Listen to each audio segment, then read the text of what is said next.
என் லைஃப்பில் வந்துட்டு எது நீங்கள் ஞாபகம் வச்சுப்பீங்கன்னா அது ஒரு பெரிய இது. ஏன்னா விகடன் வந்துட்டு ரொம்ப பெரிய ஒரு நெட்வொர்க். அதுவும் 3 சேனலில் வந்து சேர்த்து டெலிவிஷன்ஸ்க்கே ஒரு அவார்டு கொடுக்குறாங்க.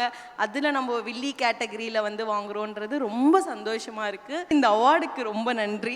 அதுதான் நான் ரொம்ப தேங்க்யூ சொல்கிறது விகடன் என்னோட ப்ரொடக்ஷன் ஹவுஸ்க்கு தான் சொல்கிறேன். ரொம்ப ரொம்ப நன்றி. அவ்வளோ பெரிய ஒரு ரோலை வந்துட்டு என்னை நம்பி கொடுத்ததுக்கு விஜய் டெலிவிஷனுக்கு ரொம்ப நன்றி. ஸ்பெஷல் தேங்க் யாருக்கு சொல்லணுன்னா வந்துட்டு என் டேரக்டருக்கு தான். ஏன்னா வந்துட்டு வில்லி கேட்டகரின்றது வந்து என்டையர் டீமே வந்து இதை மறுப்பாங்க.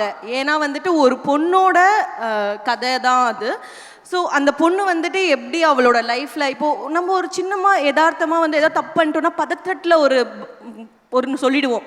அது நம்ம யோசிக்க மாட்டோம், என்ன பண்ணுறோம் அப்படிலாம் சொல்ல மாட்டோம். அப்படியே பதட்டத்தில் இதுதான் அதுதான் அப்படின்றோம்ல. அந்த மாதிரி ஒரு உண்மையை மறைக்கிறதுக்காக பல பரிமாணத்தில் அந்த பொண்ணு போய் சொல்லிட்டு இருக்கா.